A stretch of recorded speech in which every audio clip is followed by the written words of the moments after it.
2027 నాటికి పోలవరం పునరావాసం పూర్తి చేస్తాం. నిర్వాసితులందరికీ న్యాయం చేసిన తర్వాతే ప్రాజెక్టు నీటిని విడుదల చేస్తామని సీఎం చంద్రబాబు అన్నారు. ఆ రోజు మొదటి దశలో భాగంగా 49 పునరావాస కేంద్రాలు 2025కు పూర్తవుతాయి. ఇంకో పక్క ఆ రోజు కట్టినటువంటి ఇండ్లు కూడా మధ్యలో ఆపేస్తే దానికి కూడా రేట్లు పెరిగిపోయి అదనంగా భారం పడే పరిస్థితికి వచ్చింది. ఏదేమైనా 49 గ్రామాలున్నాయి, 17,717 పీడీఎఫ్లున్నాయి. ఇవన్నీ కూడా ఎంత తొందరగా వీలైతే అంత తొందరగా చేయడానికి ముందుకు పోతాం.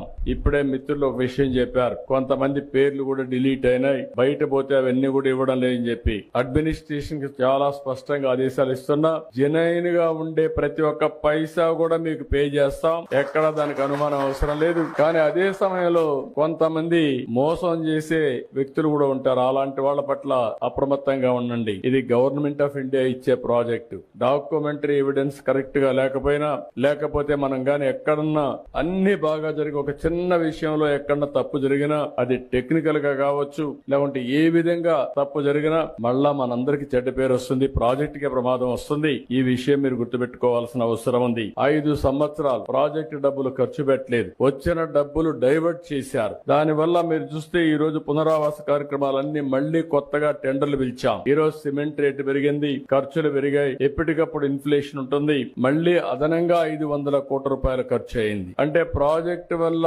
సకాలంలో పూర్తి అయి ఉంటే మీరు కూడా జీవితాల్లో సెటిల్ అయ్యేవారు. ఈ నీళ్లు గానుంటే వ్యవసాయం బాగా జరిగేది, అదనపు ఆయకట్టు వచ్చేది, ఆదాయం పెరిగేది. ఇంకొక పక్కన హైడల్ ప్రాజెక్ట్ మీరు చూస్తే పవర్ జనరేషన్ కోసం పెట్టింది, బాగా లేట్ అయింది కాబట్టి దగ్గర 2,500 కోట్ల రూపాయలు ప్రభుత్వానికి వచ్చే ఆదాయం పోయింది. ఇంకొక పక్క అదనపు భారం పడే పరిస్థితికి వచ్చింది. ఇలాంటి చాలా సమస్యలు వచ్చాయి. ఏదేమైనా ఒకటే హామీ ఇస్తున్నా, 2027కి పునరావాసం పూర్తి చేయాలని ఒక సంకల్పంతో ముందుకు పోతున్నాం. కానీ వీలైతే ప్రాజెక్టు నీళ్లు వదిలిపెట్టే ముందే మీ అందరికీ పునరావాసం ఇచ్చి తర్వాత ప్రాజెక్టు నీళ్లు వదిలిపెడతామని కూడా నేను మీకు తెలియజేస్తున్నా. అందుకనే ఒక టార్గెట్ పెట్టుకుని 2027 డిసెంబర్ కి ప్రాజెక్టు పూర్తి ఉంటే 2026 డిసెంబర్ కి మీ అందరికీ పునరావాసం కల్పించే కార్యక్రమానికి శ్రీకారం చుట్టమని ఆఫీసర్లందరినీ కోరుతున్నా. వాళ్ళకి కావాల్సిన స్టాఫ్ ఇస్తాం, మనుషులు ఇస్తాం. కలెక్టర్స్ ఇక్కడే ఉన్నారు, సెక్రటరీ గారు ఇక్కడే ఉన్నారు. వారికి ఒకటే ఆదేశాలు ఇస్తున్నా, ఎక్కడ కూడా ఒక్క వ్యక్తి కూడా మిస్ కావడానికి వీలు లేదు. రెండోది, ఎక్కడా ఒక్క రూపాయి కూడా దుర్వినియోగం కావడానికి వీలు లేదు. ఎవరైనా సరే పైరవికారులు గాని దళారులు గాని ఎలాంటి వ్యక్తులు కూడా ఇక్కడ ప్రమేయం లేకుండా చేసే బాధ్యత మీది.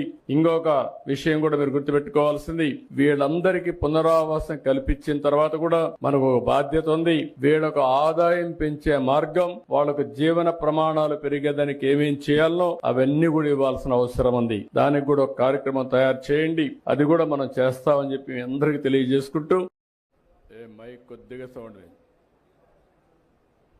శ్రీ నిమ్మల రామానాయుడు గారు, నాదెళ్ల మనోహర్ గారు, వేదిక పైన గౌరవ శాసనసభ్యులందరికీ, స్థానిక శాసనసభ్యులు బాలరాజు గారికి, ఈ కార్యక్రమానికి చేసినటువంటి పునరావాసం కోసం త్యాగాలు చేసి భూమి అంతా కూడా పోలవరానికి ఇచ్చారు. ఇచ్చి ఈరోజు మీరు చూస్తే చాలా ఇబ్బందులు పడ్డారు. ఇంత మునుపు కూడా ఒకసారి మీరు చూస్తే చాలా తక్కువ డబ్బులు ఇస్తే ఆ రోజు నేను వచ్చినప్పుడు భారీగా పెంచి ఇమ్మీడియట్గా ఆ రోజు చూస్తే 14-19లో 4,311 కోట్ల రూపాయలు మీకు చెల్లించిన ప్రభుత్వం ఆనాటి ఎన్డీఏ ప్రభుత్వం, తెలుగుదేశం అని చెప్పి కూడా నేను మీ అందరికీ విజ్ఞప్తి చేస్తున్నా. ఆ తర్వాత మీరు చూస్తే నిన్నటి వరకు 5 సంవత్సరాలు బాధితుల్ని పట్టించుకున్న సందర్భమే లేదు. మీకోసం ఆలోచించిన దాఖలాలు లేవు. కడాన మిమ్మల్ని చూస్తే చాలా బాధేస్తుంది. నేనే మీకు ఒక భరోసా ఇచ్చాను.